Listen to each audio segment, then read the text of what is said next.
Welcome, everyone. We're going to get started. We're really pleased to present this workshop and roundtable entitled Burma in the Context of the Global Uprising Against Militarized Violence.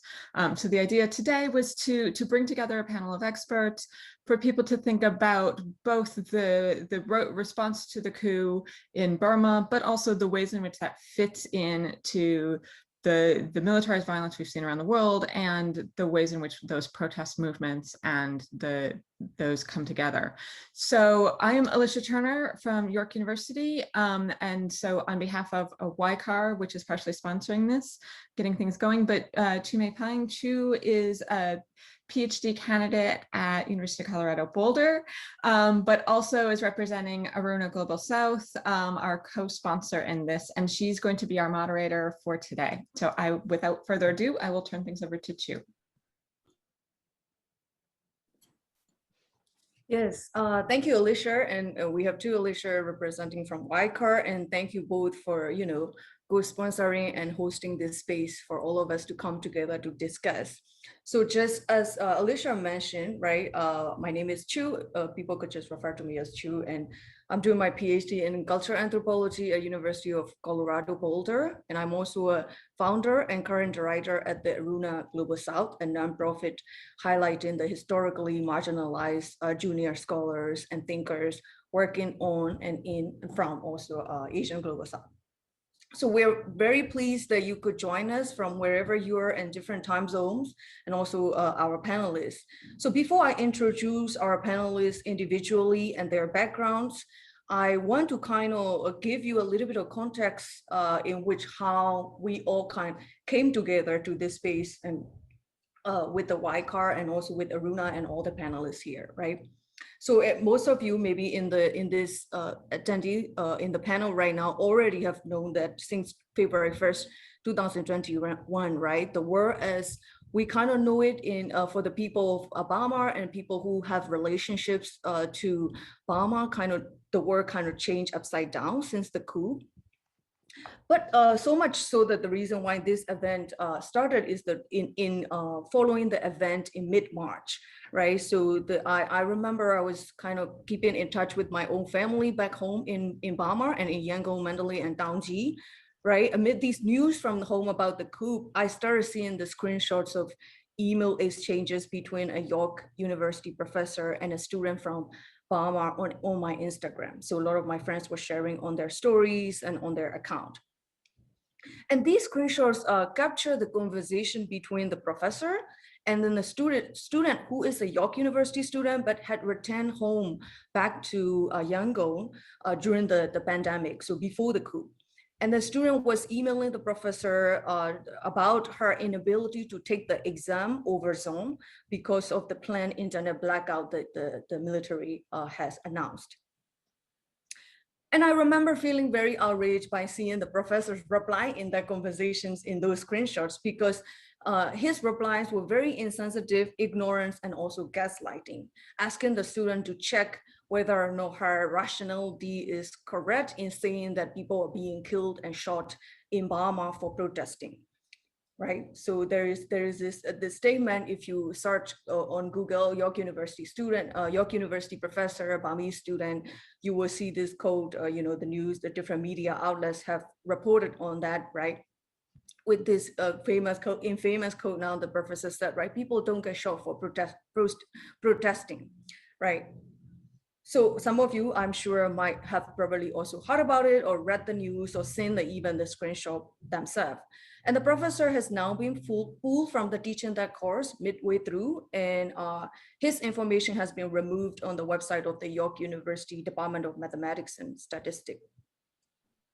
So to the public eye, right, like when we are reading these news, this incident is outrageous. Like we can wonder, how can a professor be ignorant like that, right?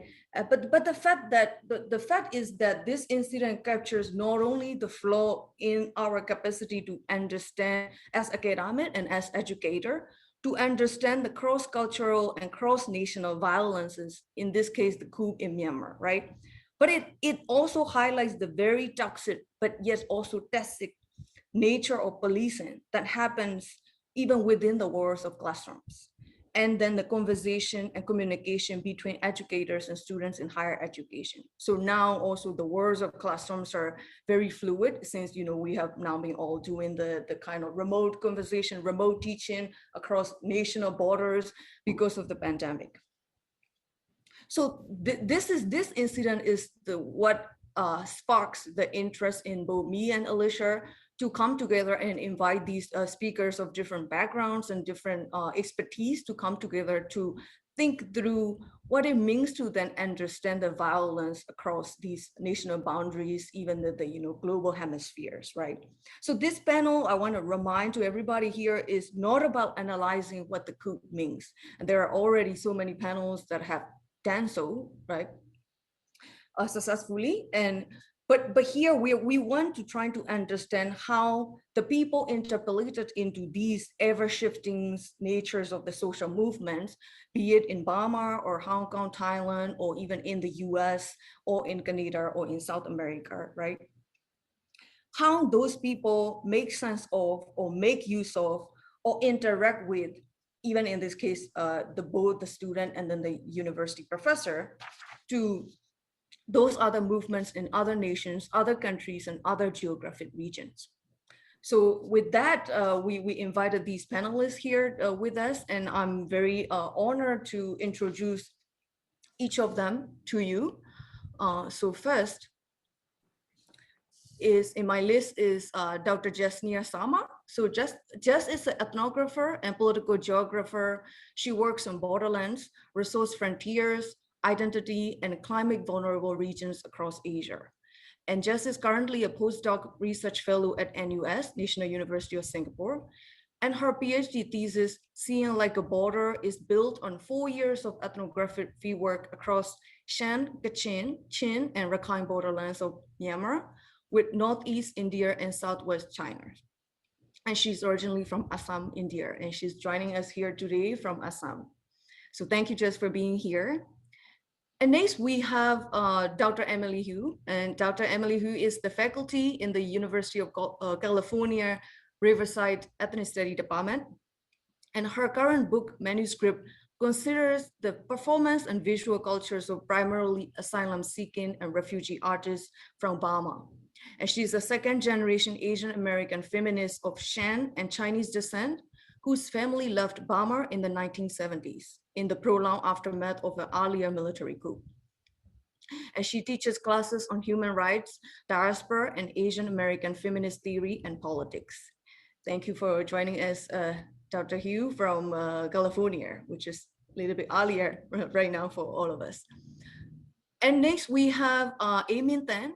Amin Tan is a kind of like a long time, I guess I could say a friend of mine at this point now. We met in New York City a few years ago, and A is a Burmese American journalist who has covered business, politics, and conflict in Myanmar, Thailand, and the US. A holds degrees in gender studies, anthropology, and Asian studies. They won a Pulitzer Prize in 2019 as part of the writer team covering the Rohingya crisis and its aftermath. Thank you also, A, for being here with us. And the last panelist we have here today is Kothatiha Zo. So Kothatiha is a PhD candidate in political science at the University of Michigan, Ann Arbor. And his research interest lies in historical political economy, education, and formal theory. And he is interested in understanding the development of education policy in colonial era Southeast Asia and its relationship with anti-colonial resistance, focusing on British Burma. Another line of his research explores topics in international education policy, such as education efficiency and early childhood education. Also, thank you, Kothatiha, for joining us. And I would also like to introduce Bailey Donghae, who is present here with us, although she's not on the panel, but she will be facilitating our second part of the workshop. So I'll explain a little bit more about how we are kind of organizing this event after I introduce also Bailey, right? So Bailey Donghae is a PhD candidate at the University of Colorado Boulder, my colleague also in cultural anthropology, and Bailey is set to graduate in December 2021. And her research looks at the interracial group interactions and multiracial experiences. She is a race educator with over 5 years of adult education on race and 3 years of race, equity, inclusion, and diversity consulting.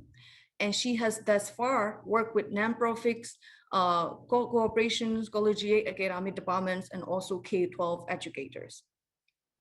Her seminars, courses, and consultations focus on fostering space for transformative dialogue based on individual understanding and meeting participants where they are with the consideration for where they want to be. So you're welcome to check out Bailey's more of the consultation work on her website, www.baileytonhe.com.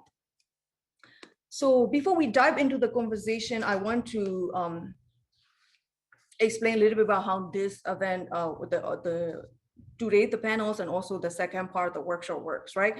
So like I mentioned, where the incident at the York University sparked our interest in gathering all of us here together. And this is the first part of the teaching, right? So the first part of this teaching, our objective is to make sense of the global connections between these social movements against different forms of violence, right? Either the militarized violence, like in the case of Burma, or even the kind of like this very subtle violence, forms of violence and policing within the classrooms, right? And also we are here to reflect together on the ethical questions we face alongside our social responsibilities and action. So our discussion today is going to be in dialogue format. So I want to also encourage all the panelists to feel free to jump in or raise your hand, I guess, if you want to make a comment or any question that I'll be bringing up here today. So we'll be having a discussion together. And then in following this event in 2 weeks from now, we'll have a workshop with Bailey, where all the attendees who express interest will be able to actually attend virtually, but then also engage in the conversation with Bailey and all the other attendees to reflect on what are the kind of, those behaviors of policing that are actually happening maybe within your own classroom. So that is dedicated to the educators. So with that, I want to kind of now invite all the panelists, please feel free to go in whatever order that you prefer, to kind of comment on this incident that brought all of us here together, that happened at the York University that I mentioned at the beginning. So yes.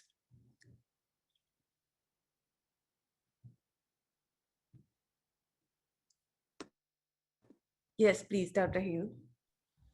Well, I want to thank Chu and Alicia for all bringing us together. Thank you so much for doing this for us to have this particular space. One of the things that I kind of noticed, especially in the follow-up around this kind of incident, is the ways in which the professor kind of in question didn't really imagine themselves, right, as a facilitator or a person kind of being used as a resource or a point of access for different types of resources or conversations, rather that kind of immediate policing or trying to interrogate the student around the circumstances of their situation.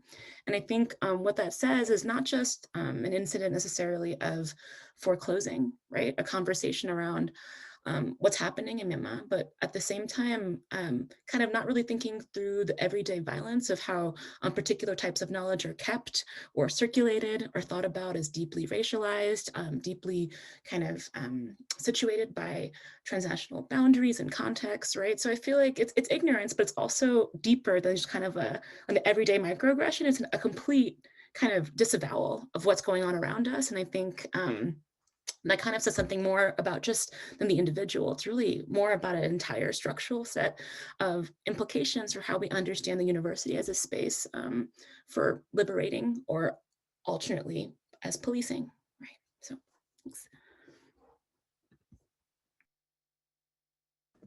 Thank you, Dr. Hu. Yes. Please feel free. Yes. I'll go next, since I think my point touches a bit on what Dr. Hu just said. But when I saw this, something it reminded me of was of the way in which many of the people who were reaching out to me to appear on TV, to sort of report on the ground, were treating reporters and journalists who were working in Myanmar. And at one point I had decided to leave the country because I felt that I was sort of at risk of being individually targeted. And I told every TV organization I was working with that I wouldn't be making any sort of visual appearances until I was safely out of the country. And most of them were very understanding, but one organization came back and said, you can't even do 5 minutes. And at that point I blocked them. But I think it's very interesting to see how certain people, or the way in which we see certain people as simply their responsibility is to produce, whether that is good test results, essays, news, whatever it is, in a way that alienates them from their humanity and the way in which they exist in the world and the way in which the world impacts them. And yeah, so I think that's what it reminded me of, even though I don't really have a sort of academic example. No, thank you, A. Yes, I do have a question later to kind of touch on more of the reporting in journalist industry. You have more expertise on that, but thank you for sharing that. Yes, I think Kotihar wanted to also share something. Yes. Yeah, I just want to, I think both Dr. Hugh and Imithan has make great points about like this people just being treated as a knowledge producer, and people like the professors at the teaching staff, or in Imithan's case, media organization, failing to acknowledge the trauma and the extent to which these knowledge producers might be tied to their subjects. And as someone who is teaching classes as well, like in the previous years, I've seen cases of students having to ask for like a break, especially because of what is happening in the places that they hold dear to, whether it is Atlanta shooting or whether it is the situation in Hong Kong. But I also want to emphasize that while these cases like York University are rare, there is something much more systematic going on that has been kind of being harsh, and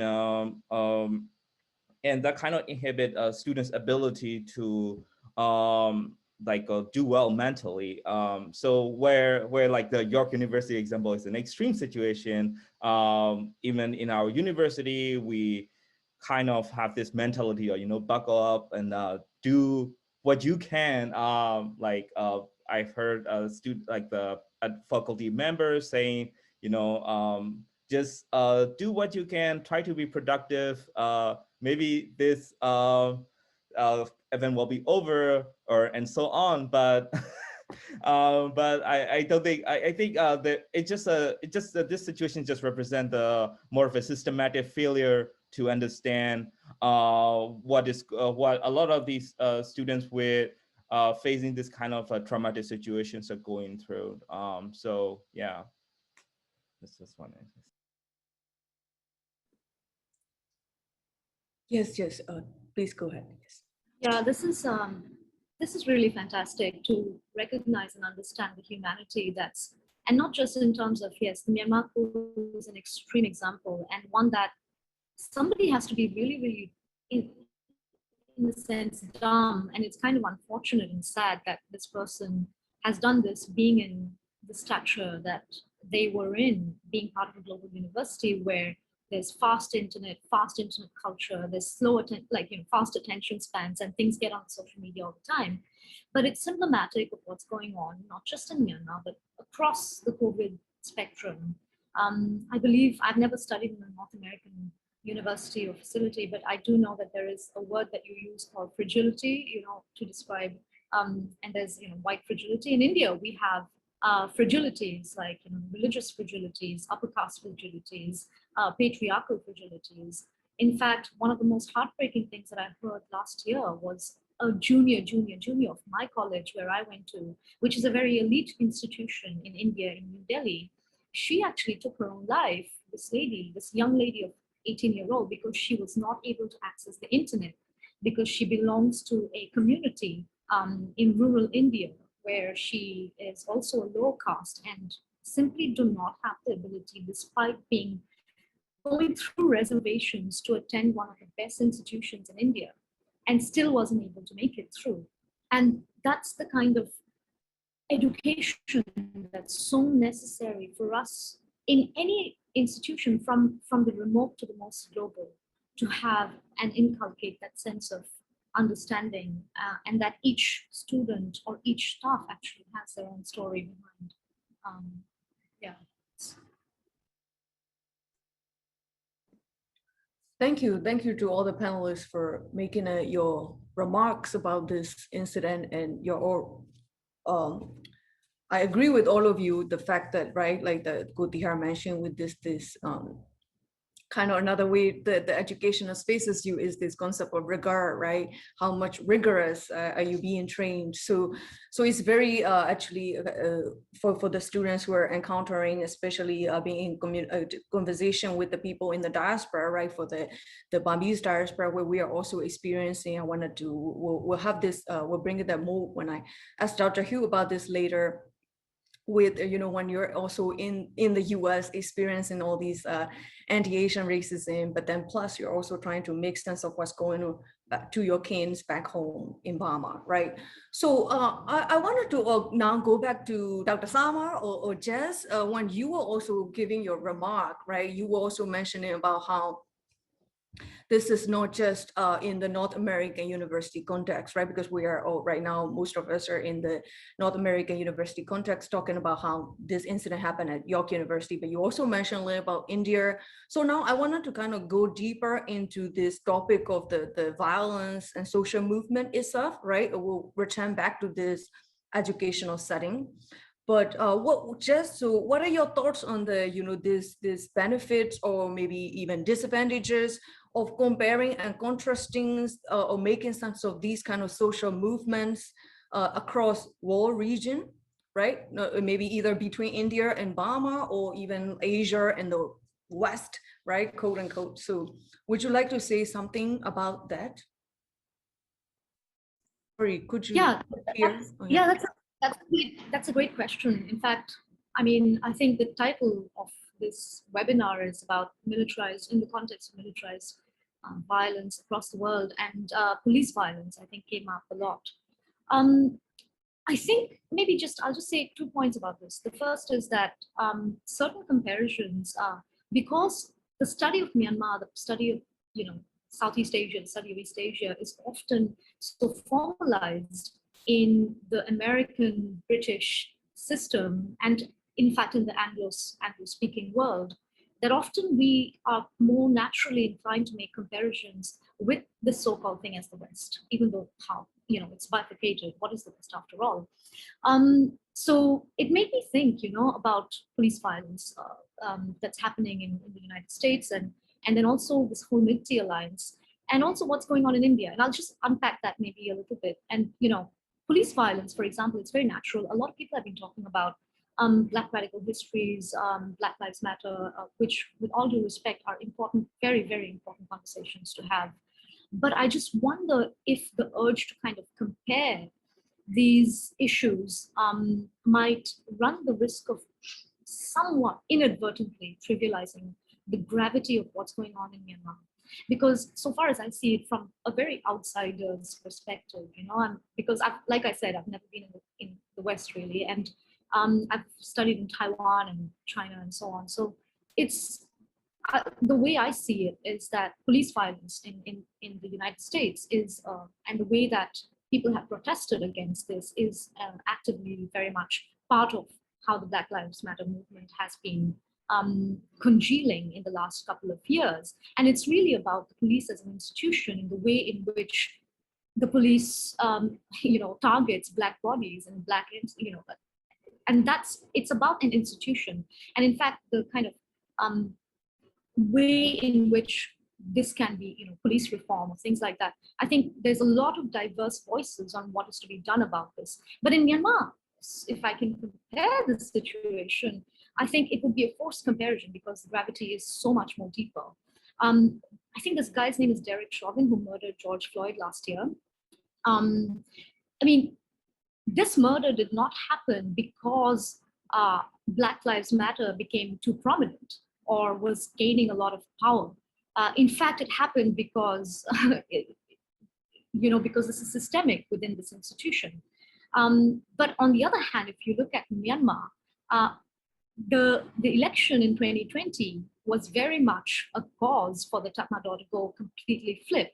And that is the reason why the coup happened. And I know that we're not going to talk about the coup here, but in some sense, the violence that the coup has ushered, with 800 people dead, 4,000 people detained, and the mental scale of this is just so massive that sometimes I just wonder whether we should not perhaps make direct juxtapositions with police violence in the West, as much as it's important as a conversation on its own. And having said that, I feel like there are also urges, and a lot of people have been talking about the Military Alliance, for example, with very cute imagery around it, like militaries holding hands with each other, like little ASEAN, and social movements talking to each other. Even that can be a little bit misleading in some way, because after all, when you think about places, perhaps not so much Thailand, but perhaps Taiwan or Hong Kong, in fact, they have democracy. It's just that there is an external force that threatens that democracy, which they want to retain. Similarly, in India, when the coup happened in the 1st of February, a lot of people asked me about the farmers' movement, because that's what was happening in India during this time. It made huge headlines. There were lots of farmers on the roads, and they were actually protesting the farming laws in India.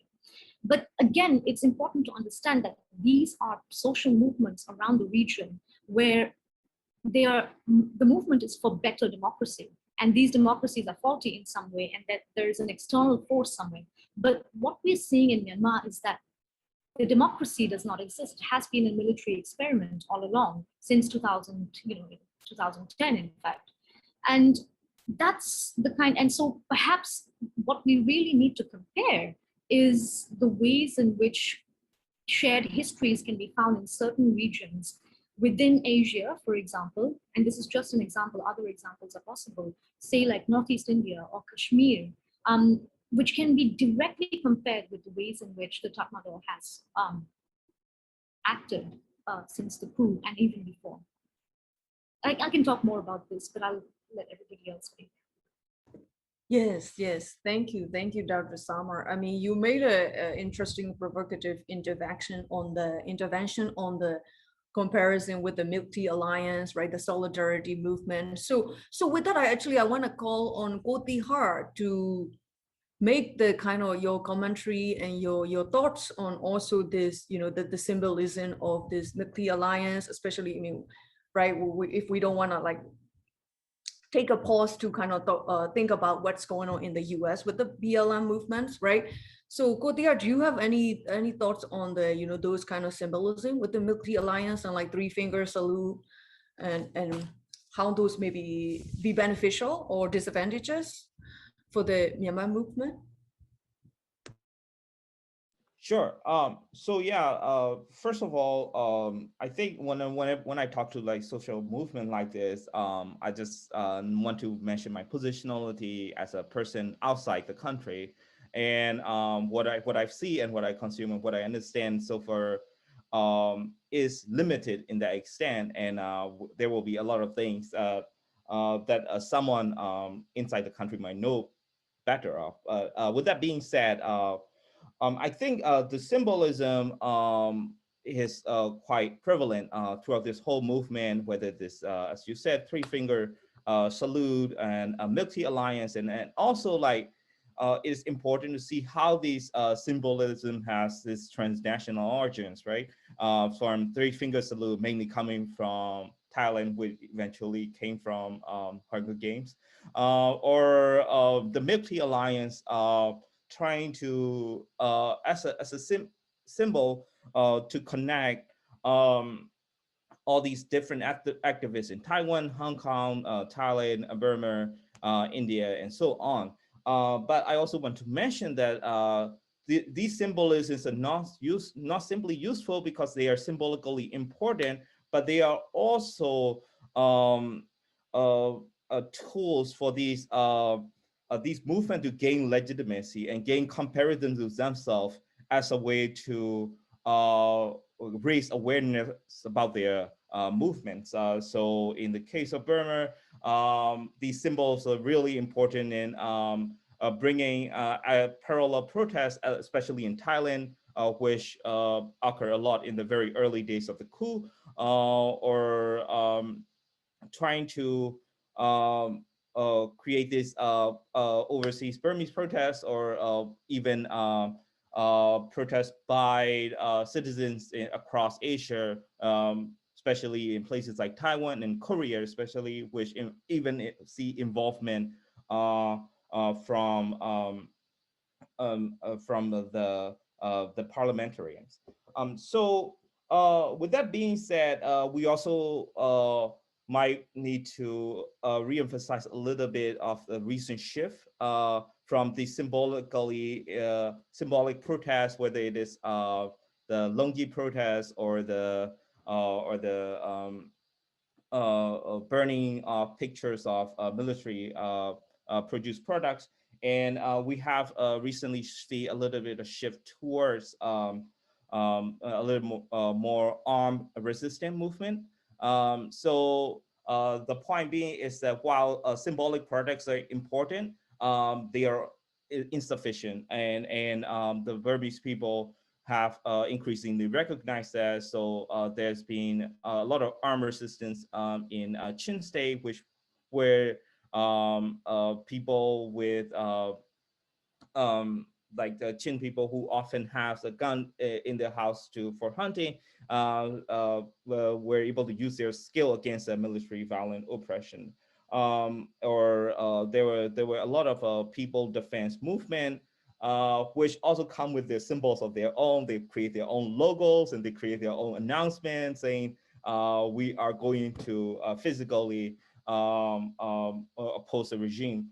So I think my point in summary is, yes, at the very early stages, and to some extent still, we were able to incorporate these symbols from these transnational movement, and we were able to rely more on the symbolic protest, but we also have to acknowledge it is insufficient. And this, at least a lot of people in Burma have decided something substantial is more needed, especially given the lack of action in UN and so on, to infuse this symbol, for example, like these logos as well, the People Defense Forces, with something more targeted, more armed resistant movements. Mm-hmm. Thank you, Kotihar. And that's again also very interesting to hear that the symbolism in these movements are insufficient, right? To kind of reiterate what you are saying. So with that, actually, I want to invite Dr. Hugh to make a comment on that, because you're also currently working on the book manuscript on the visual culture of the asylum-seeking artists from Burma, right, in the diaspora, at least in the US, that fled the country during the previous coup. So I understand that, I mean, I have not read your book manuscript, but I understand that, right, there is still a little bit of importance in those symbols and the ways in which maybe people use these creative and artistic outlets. So would you like to make a comment or reflection on this point? Yes. Like, double back to what Kotihar was talking about in terms of thinking through the easy co-optation, I guess, of certain types of symbolic protest too. I'm thinking about, we could think about Three Fingers Salute, talk about the Hunger Games, and what I think is happening is kind of in the arena, right, of something like visual culture or popular media. There's a sense that one needs, like you were mentioning, a sense of legibility to be able to attract the attention of international kind of media outlets and policymakers and what have you. And there's a certain type of I think a tactical response to that. And I'll also sit there and say, there have been previous iterations of that similar kind of inclination, right? I'm thinking about things that were happening during the Saffron Revolution, 2007. You had folks doing things like putting up the Abhaya Mudra and talking about, the ways in which like Buddhist monks are being figured in those spaces. But then you also had instances where folks were using that same symbolism of reducing harm to this movement by putting like no Rohingyas like on their palms too. So it's that kind of site of uncomfortable contestation that folks are paying attention to in terms of trying to gain a sense of visibility in spaces that are so, I think, suffused and also just saturated, right? With kind of uneasy comparisons between spaces that contain really different scales and different types of kind of political commitments. And so also in terms of what Dr. Sarva was saying earlier, you know, and what Koti has said about this question of solidarity, right? There's an idea too that there are like, for example, I'm thinking about garment workers across Burma who are talking about notions of going through a simultaneous after effects of the coup and also the pandemic. And you have essential workers all across the globe, you know, trying to also show up in different kinds of ways. So it's not to conflate, right? I think these different movements, but looking for those kind of really transient points of connection that are allowing folks to be able to make those connections in ways that like, I see you, we are in really different circumstances, but there's something to be said about how these movements, they're talking to each other, even if there are interlocutors who refuse to see them that way. It brings back to that conversation that we were all talking about earlier around that professor at York who just refuses to see. So I think there are ways in which that person could have also ignored other instances in their classroom where people are making those connections on their own, right? In ways that that positionality requires a certain type of, I think, not just sensitivity, but an awareness of that there are people in these classrooms that are not thought of as belonging to those spaces, and they're there. They're already there making those connections, right? So just putting that out there. Yeah, thank you for what you guys have said. Yes, so I do have a follow-up question on that for Dr. Hugh, because you also recently published an article, right? Kind of trying to think through these, what is going on in Myanmar and also with the Tamang campaign, especially, right? And alongside what is going on in the US with the BLM movement, also maybe probably in Canada too. And in that article, you kind of theorize, right? This concept of transnational feminist abolitionist ideology. So especially for those of us, right, where we are experiencing different kind of social oppression and discrimination. And Dr. Sama has also earlier mentioned about the struggles with within the BLM movement, for example, is very different from struggle in the coup, the movement against the coup.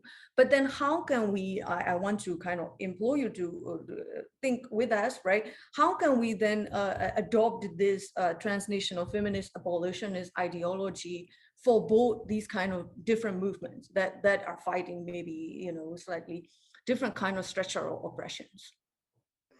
I think it's really about thinking through more deep histories. Like folks are mentioning in this panel, there's this question that some of these ideas become trendy, or think about perhaps like movies or social movements that are attractive for social media purposes. But there's very long histories with both of these movements, right? And I think folks have talked about hashtags like abolish the military, abolish the police in very different contexts. But what I'll mention too is that outside of something like, not outside, but a longer history of BLM thinking about abolition more broadly is thinking about histories of enslavement of Black folks in the Americas writ large, right? Where folks don't talk about the idea, for example, that current surveillance policies that are in place around policing in the US actually come from earlier iterations of slave patrols when folks would be on horseback looking for runaway slaves, and how the foundations of those systems filter into how people understand or don't understand what policing looks like today, right? And in that kind of, I want to say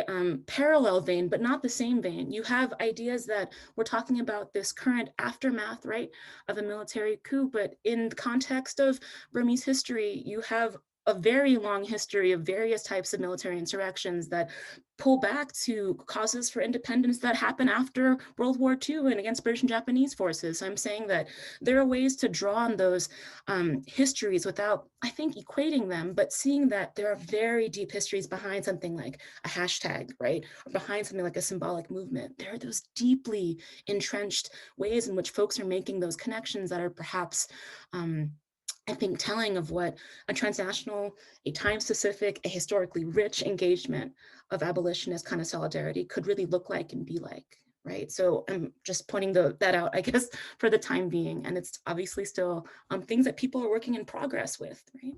Thanks. Yes, thank you, thank you. I myself, for my own work, I'm trying to think about what that could look like, right? So with that, actually, we could return back to the case of Burma, and I want to invite A, and since, you know, you being in the country, like you were mentioning at the beginning too, for a little bit, and now you're safely out of the country. So as Dr. Hugh was mentioning, how the history of the policing work in the US, especially with the slavery, would you like to make a comment on how, right, within your own work with the, as a journalist, how does the Myanmar military functions, right, in regards to the policing and this, even before the coup and also maybe currently, from what you have experienced?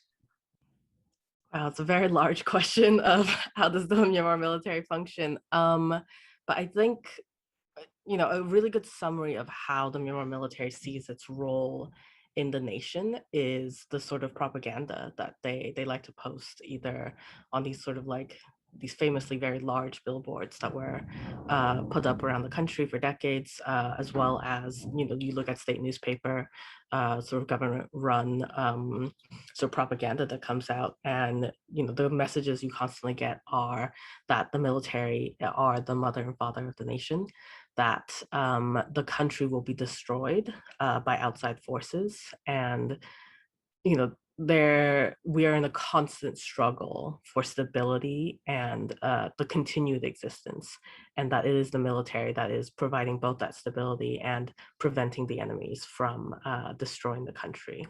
And so, you know, the Myanmar military is often seen as this sort of aggressively nationalistic force, but the way in which they see who belongs to the nation is very much through this lens of anyone can become the enemy, anyone can be sort of infiltrated and corrupted, whether that is through, you know, the physical bodies, right? Like Aung San Suu Kyi was often called Mrs. Michael Eris, and she is disqualified from being the president of Myanmar because she birthed half white children and because she was with a white man.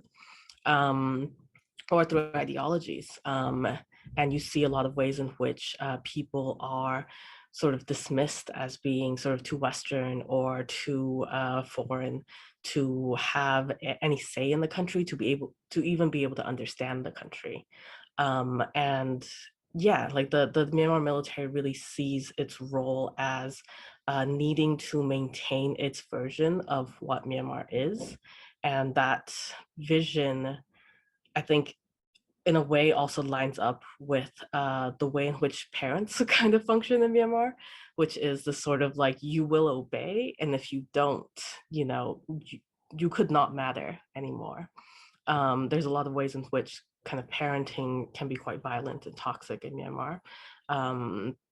I mean, parenting can be toxic everywhere, but there's a special Myanmar flavor, which is sort of very, very focused on obedience. And for the military, it's very similar, right? Like, you are either obedient or you are the enemy, and you will be punished until you obey, or you can sort of be removed. And in the military sense, it's a much more extreme removal than, you know, kicking a child out. They'll torture and kill you. So yeah, I think that's sort of how I understand their understanding of their relation to Myanmar. Yes, thank you, A, for that overview. You give a great kind of like overview on the social and cultural maybe ways of how the military police our society, right? Like you were saying, we all know, as for those of us who grew up in Myanmar for our first childhood until the teenage year, we can kind of understand and relate to that. And interestingly too, right, you mentioned that they are also used in the propaganda and bill books and etc. So that brings back to the earlier conversation about the role of the symbolism that the activists and protesters are using, but also the state and the military themselves also employing them, right? So, but with that, now we want to kind of maybe go a little bit deeper into the Wikutiha. If you could share something a little bit more about, especially now after in the, you know, the post kind of coup situation, right? We're almost into the coup for like 6 months, and how does the military, in addition to adding on to what you just shared, may function in the business and economic sectors, right? So much more maybe tangible and material aspect of the policing. Sure. Yeah, I think I just want to, before I talk about the economic power of the military and how the economic power is often used not just as a way to gain power, but also as a way to almost as a negative force to submit, to force people into submission, whether in the form of demonetization or nationalization of industry and so on. But I also want to emphasize in relation to the earlier point of the how we can understand the army through the translational context. And I would like to emphasize that the army is, while we're talking about this translational learning between social movement, the army itself is also practicing translational learning. For example, this whole coup is basically inspired by Thailand, where the army has basically rigged the electoral system in order to maintain in power with a coalition with the royal family. But in the as you might notice, the PR, the proportional representation system that allow for this kind of party system to exist in Thailand is almost on a weekly basis discussed in Burmese national newspaper. It's like how we can learn from Thailand, or how proportional representation can bring more what is called disciplined democracy and so on.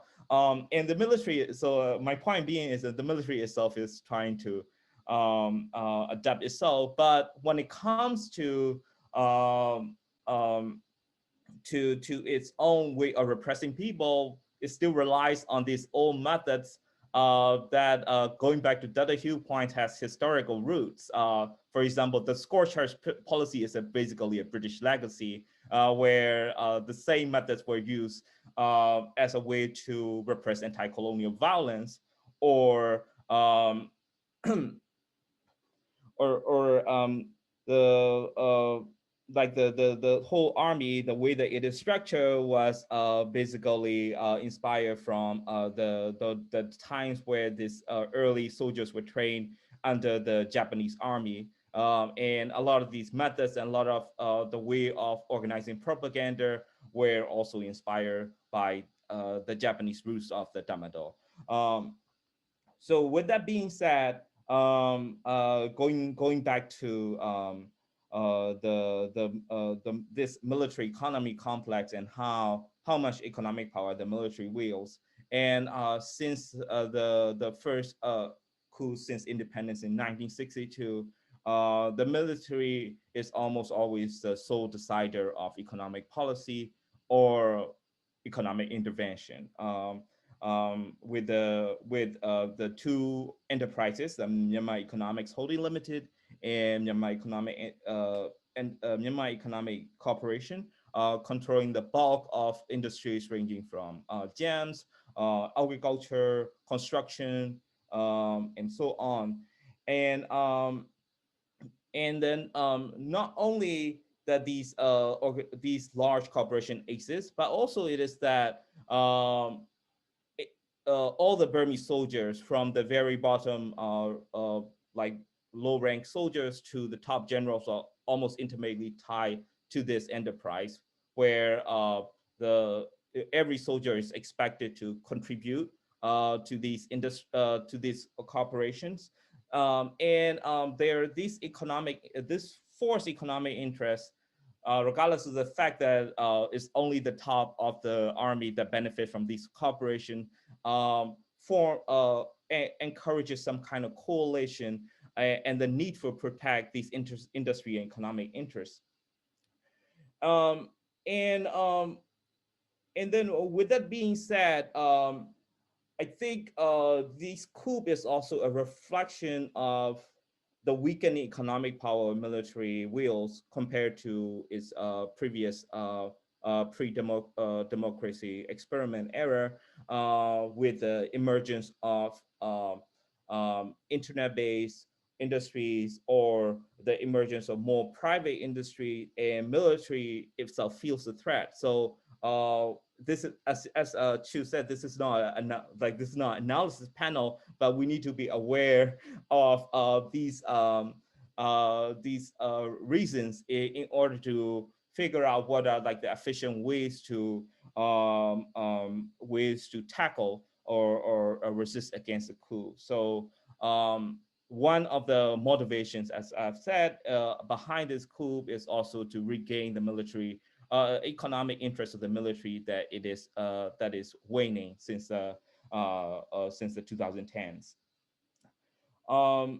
So that is one point, and also as you may know, since the coup, the military itself has been also using economic power as a way to gain legitimacy by dealing these projects with foreign governments, especially with Thailand and China. So these what we call the 9010 dam projects all throughout Shan State and Karen State, and then these discussion to revive the Myitsone Dam in Kachin State.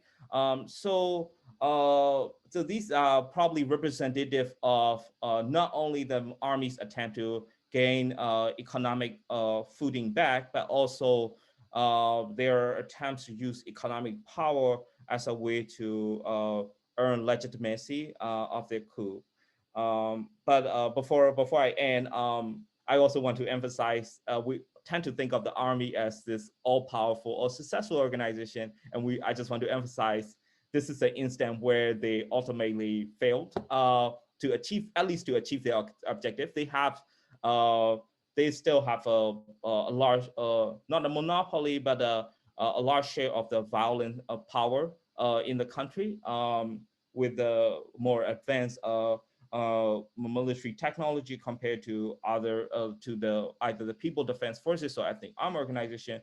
But despite their attempts to regain the economic power, they have virtually failed in their attempt to wield administrative power. They have basically little control even of their manpower. So yes, so these are some of the like things that we can think about in terms of like understanding military's economic power, but we also have to recognize how failure it has been so far in its quest to regain economic footing. Thank you so much, Kutihar. That's a very thorough kind of, not analysis, right? It's okay.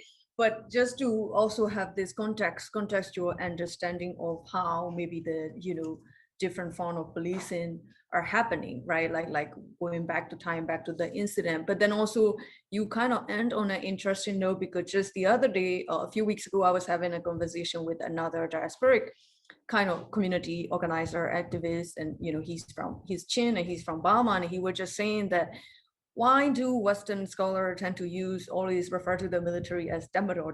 He's like, I don't like it, right? Because it kind of exoticizes and kind of put the military in this like Damaro, right? But in actual everyday life, people never really refer to it as Damaro. Like maybe they will just say that, right? Or sit that, or sit.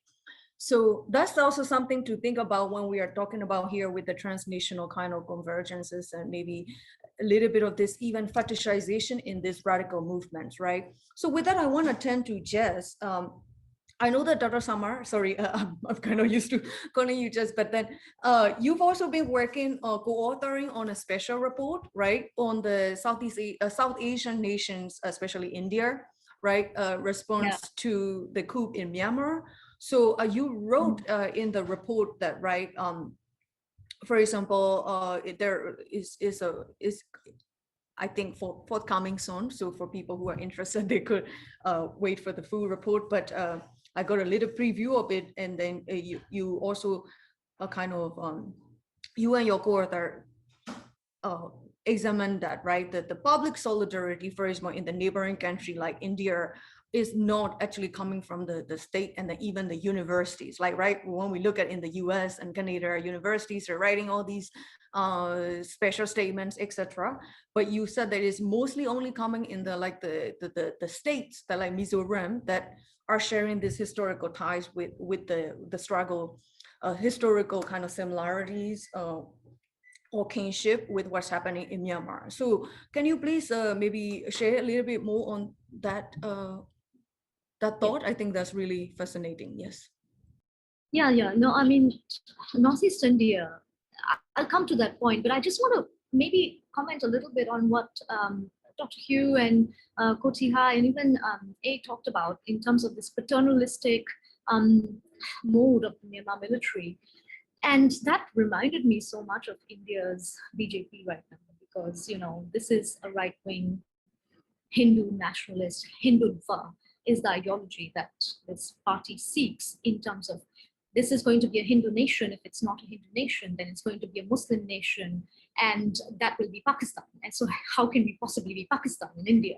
If you want to be Pakistan, then go back to Pakistan. I mean, these are the kinds of rhetoric and propaganda that we have in India, which is why actually quite a lot of the laws that exist in Myanmar, particularly like the Unlawful Association Act, like, you know, Article 11 of the Unlawful Association Act, which is a vestige of colonialism, which was used against freedom fighters during, you know, the struggle against for independence in the 30s.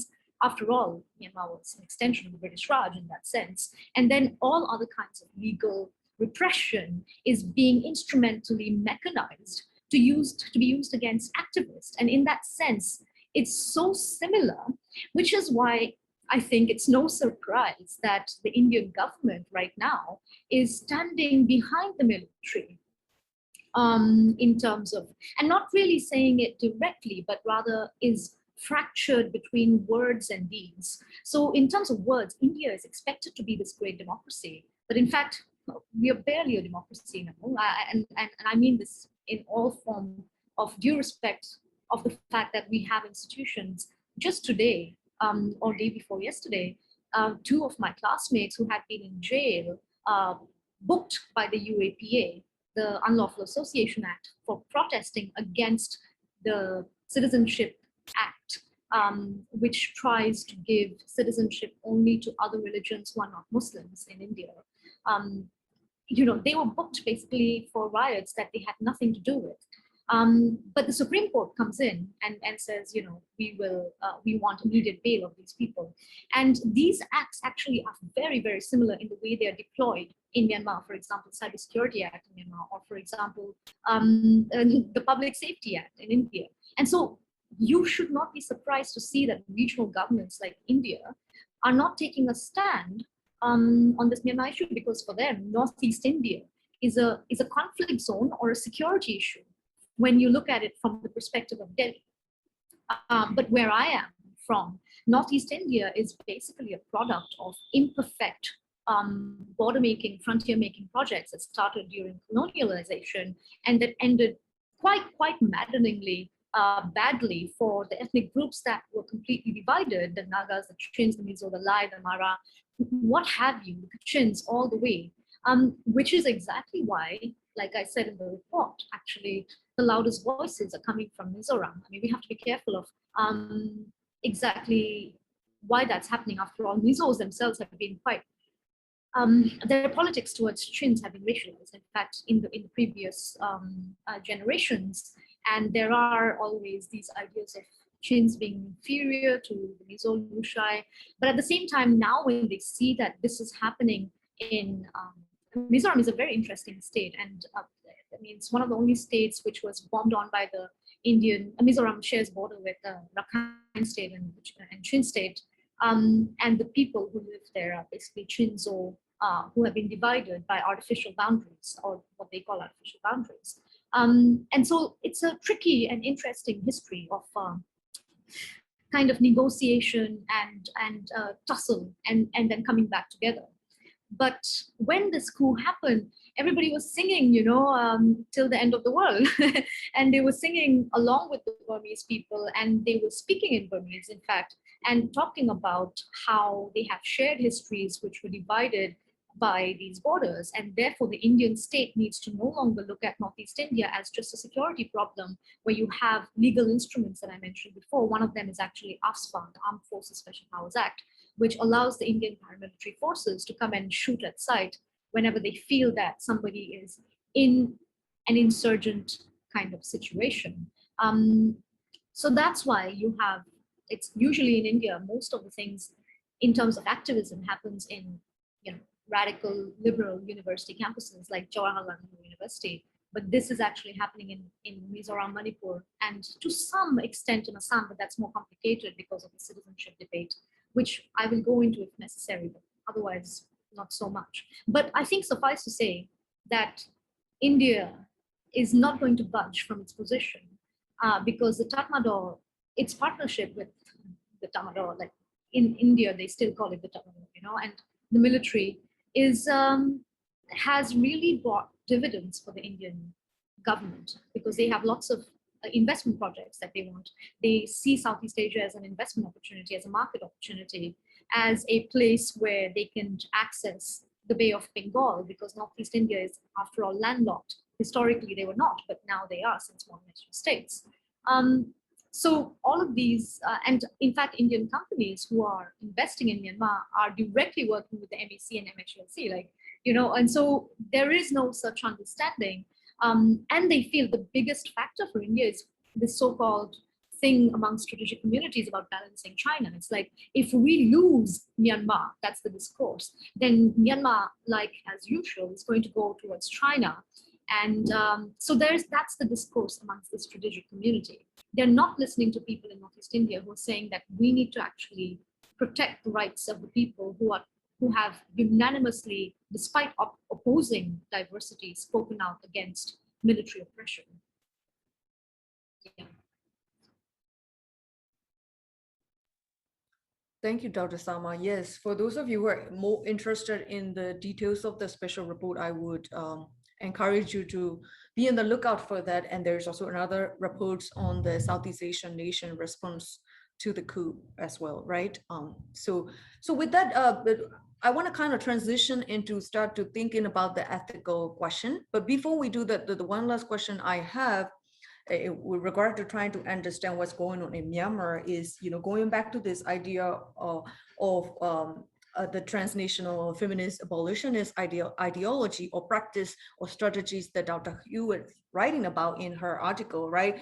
And where you highlight, Dr. Hu, more of this community and kind of grassroots activism and movement and how the importance of it, like kind of the role in this transnational feminist abolitionist kind of practices. So can you maybe speak a little bit about that and how maybe we can kind of understand or also even practice, right, those kind of movement and actions?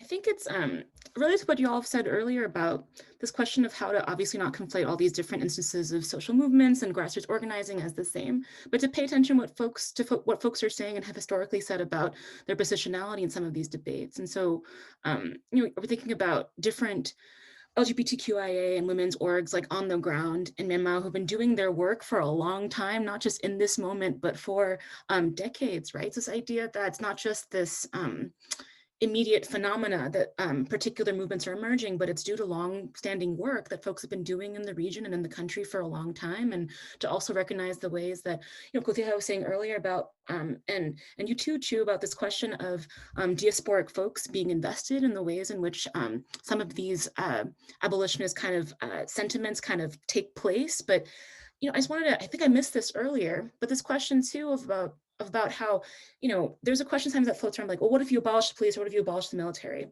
I think what a lot of abolitionist folks might say to that, it's not about this immediate moment of seeing those things dissolve. It's really about a long-term understanding of relationality between different groups and different peoples and substantiating ways that it's not just about the military or the police, it's about the prison industrial complex. It's about long-term like state-sanctioned military executions. It's about ways that folks are used to the imbrication or embeddedness of those types of structures within everyday life, right? And it's not just about, right, the orgs of right now, it's about other types of community formations we can build as a result of moments like this. So I think that may be a little bit vague, but I'm just putting out there that what we're talking about here too, and what I'm noticing is ways in which folks who are obviously in this current moment located outside of Burma/Myanmar are talking about this and what that means for folks who are dealing with stuff on the ground right now inside, right? It's not always easy to make distinctions, I think, between notions of diasporic kind of time and space is always occurring on some kind of linear timeline. A lot of us, and I can just only speak for myself, I'm pulled to ways in which like the aftermath of this coup has affected people. Obviously I know I have friends that have been taken, like, and there are ways in which that type of immediacy and type of urgency pulls to ways in which we can pull these different conversations together in a sense of urgency, as opposed to this idea that we have nothing in common and that this is a siloed conversation that happens totally outside of what's happening in a North American context or other contexts, right? So there's that. And like we do work here, which is separate, right? At UCR, like I'm doing work with folks who are talking about getting quote unquote cops off campus. And that's like a national thing that's happening in the US, but it's also happening in a lot of other contexts across the world in terms of demilitarizing the university as a local context to think about that. Like, what if that your professor had been on some of those conversations? What could that have looked like, you know? Like, I'm curious about that, right? So thanks.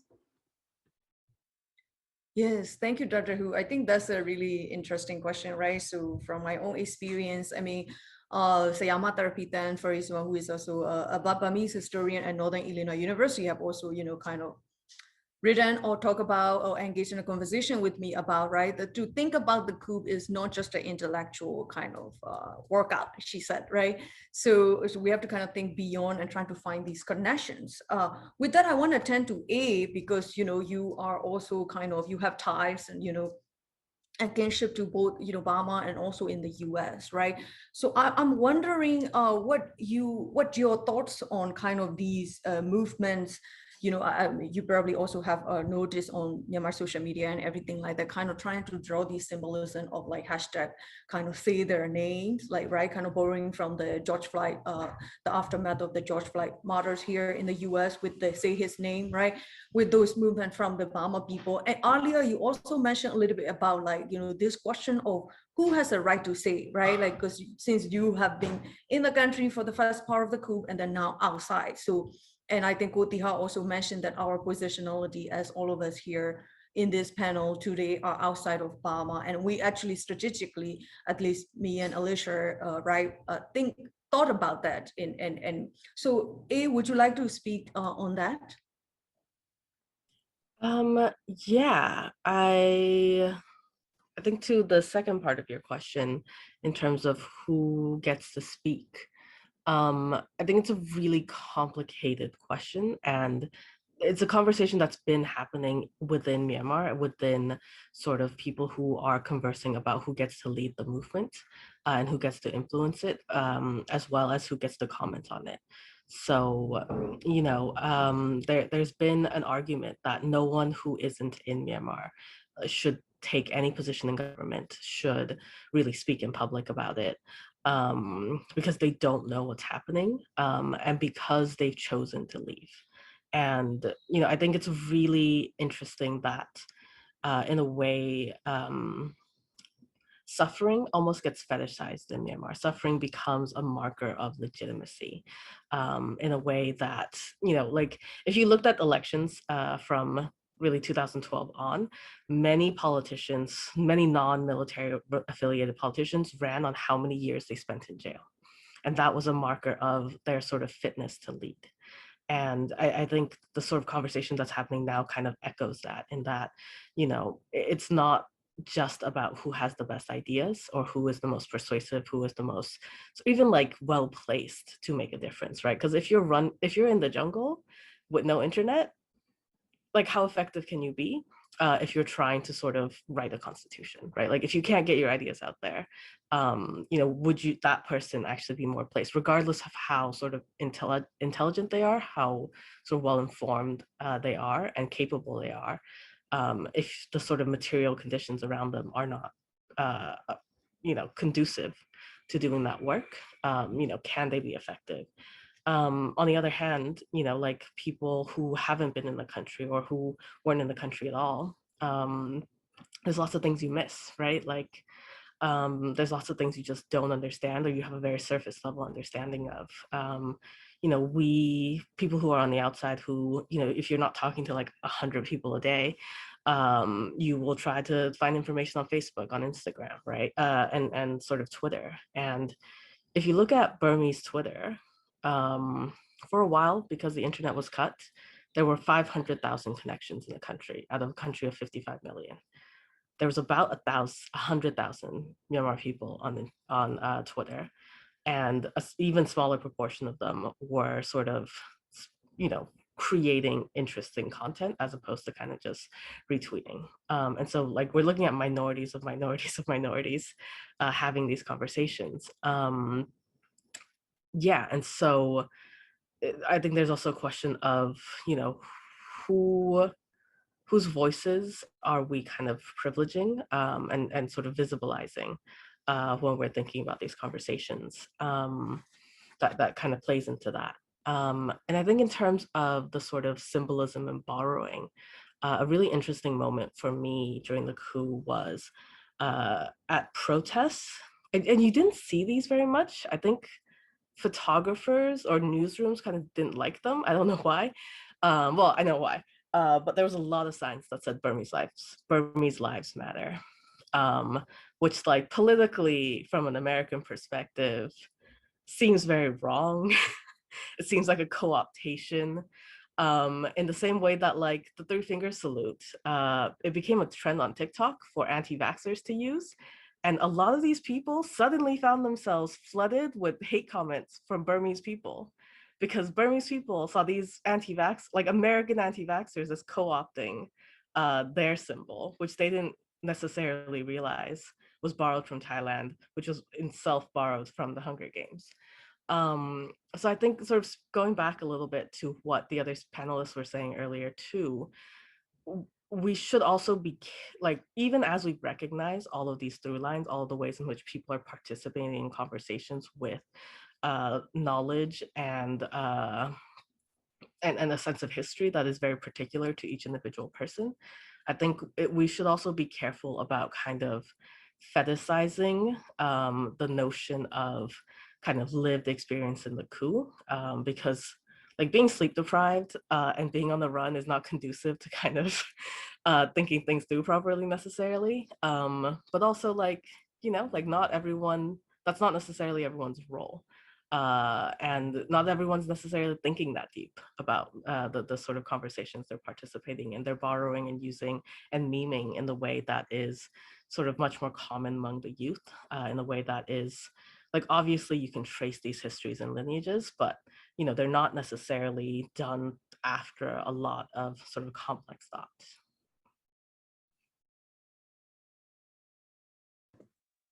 Thank you, A. Yes, I think you bring up a good point. I've also been noticing on these debates on Twitter and Facebook about, especially now, people leaving the country, right? Not necessarily even, I mean, earlier there was a conversation about whether or not we should leave the CDM movement, excuse me, right? So some people are like, how much long out can we sustain this? And so there was a conversation about that, but then now the conversation has kind of moved into who is leaving now, and then okay, then you leave us alone in the country, right? So this is really an interesting question, but we are also, I'm aware of the time, and I do want to get to the audience questions. The audience, please feel free to put in the Q&A that we have here, so I'll get to it. But I'm concluding our dialogue here today, right? This is very also fluid, and kind of to tie it back to the workshop that we're going to be having in 2 weeks with Bailey, I would like to invite all panelists to maybe share a reflection or thoughts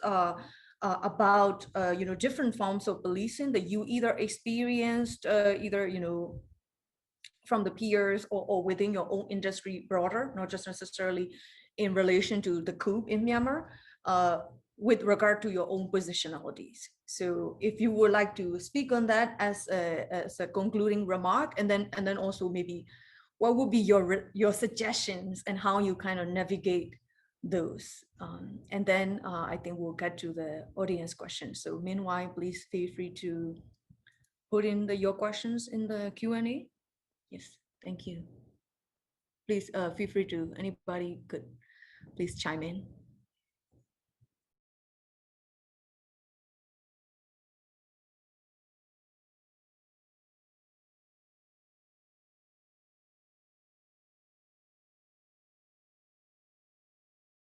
no one is speaking, so maybe I'll just go quickly and get it over with.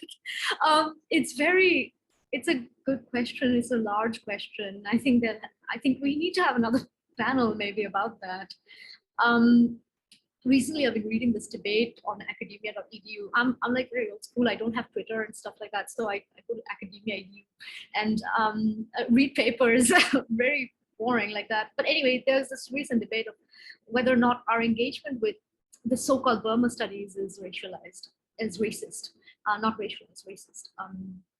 I mean, there are various ways in which we can talk about this. And first of all, whatever is Burma studies, because if you come to me and say India studies, that would be irrelevant to me, because only from the outside can you say something like Burma studies or Myanmar studies, because then you're looking at it from that area studies perspective, which again has very colonial and post-Cold War lineages and genealogies and so on. But in that article, I read one line, which is like, perhaps we should look at the way in which the Japanese and Chinese scholars and Southeast Asians are looking at Myanmar studies. And there was no mention of India, actually. And that's no surprise because, in fact, there is a selective almost amnesia in India that we're right next door.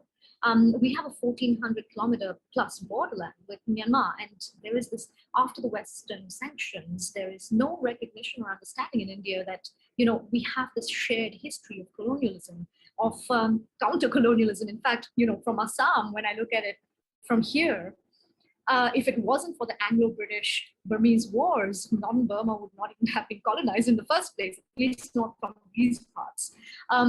So for us, I mean, I learned about Myanmar the first time, not through reading books, but because people in my family had run over to Myanmar during the counterinsurgency period in the 1990s to take refuge because they were part of, an insurgency movement that had relationships with the Naga Council and the KIA and so on. So for me, the interest in Myanmar comes not from the so-called problems that people need to come and save in Myanmar, but rather from this idea that there are so many histories of mobility and convergences.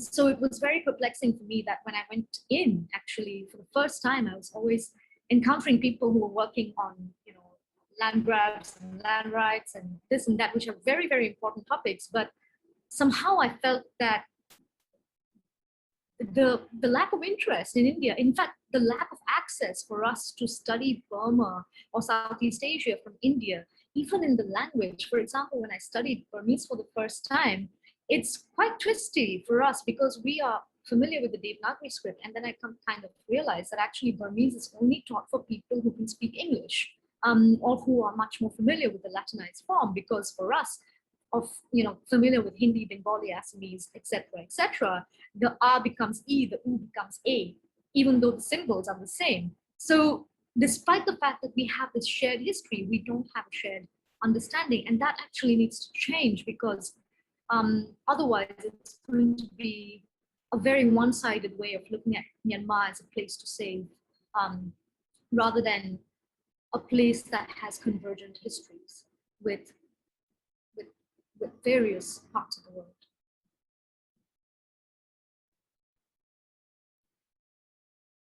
I leave it with that.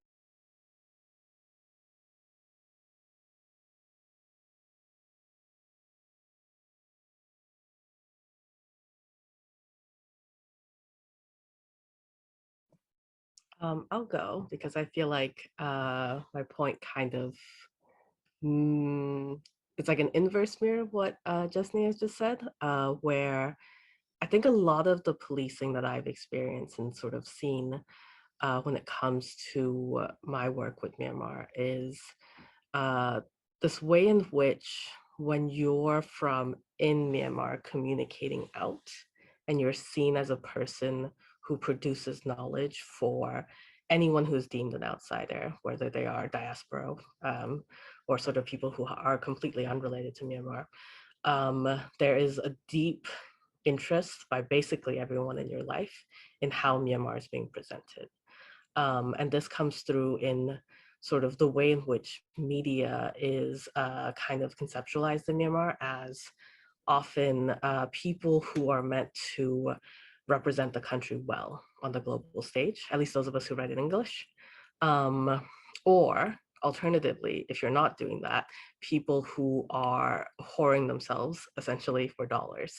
There's a sort of Burmese phrase where they refer to journalists as like dollar consumers, where, you know, the implication is basically you will do anything for that foreign money. Yeah, and I think, you know, right now even with this coup, at the very beginning, journalists were sort of suddenly celebrated again in a way that they've kind of been vilified for the past few years, especially sort of English writing journalists who worked for kind of, you know, independent media were as sort of people who could explain what was happening in Myanmar to the world in a way that would make them understand, make them send help.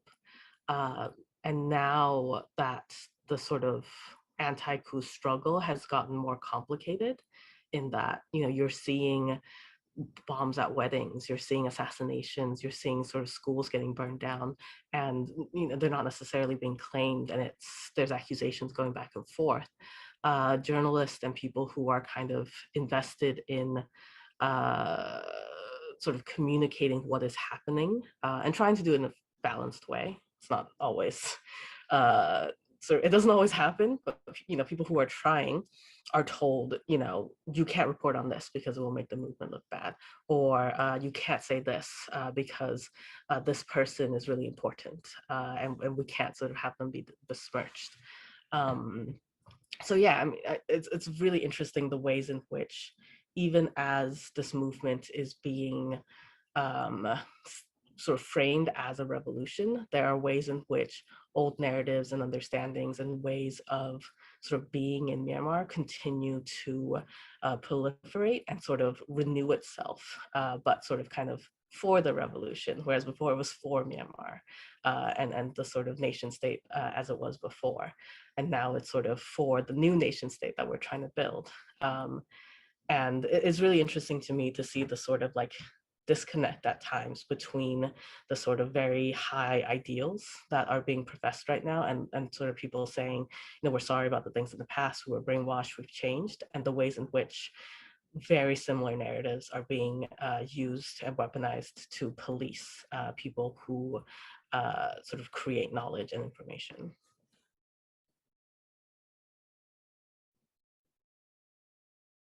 Yeah, I think I would say next, yeah, both thanks, Jasenia and Amy then for like very thoughtful comments about like their experience with own policing. But for me, I think a lot of the policing is within myself, and I still need, it's an ongoing homework for me as someone who studies colonial history. Because first of all, the source of knowledge, it has imperial roots, you know, like all these documents were kept and maintained and documented in archives in the UK, and of course to some extent in Burma, but a lot of the knowledge that I produce does not really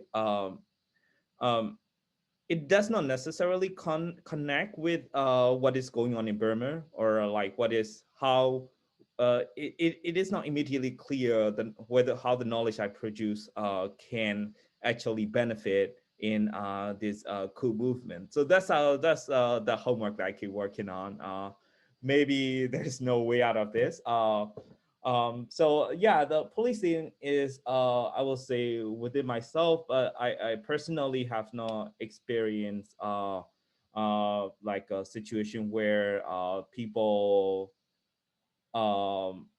have, because of the nature of my work, which does not have like the politically active implications. So I do not get received like the dollar eater, as Imin then said, but I have heard of many cases where that is the case that happened, and it is actually rooted from the military narrative about, you know, anyone who is who believes differently from them has to do so in support of the foreign organization. So I think that narrative still is going on, and I don't think that narrative will disappear even after winning the against the army in the coup, because that narrative is also used, for example, during the Rohingya genocide. Any journalist who writes about the tragedies that Rohingya people experience is often framing ways of like the dollar eaters. They will do anything to say what the foreign or the West wants to hear. So yeah, thanks for bringing that point as well, because that's a huge issue in Burma, and then that's the ongoing work that needs to be done, regardless of whether the people win in this fights against the army or not.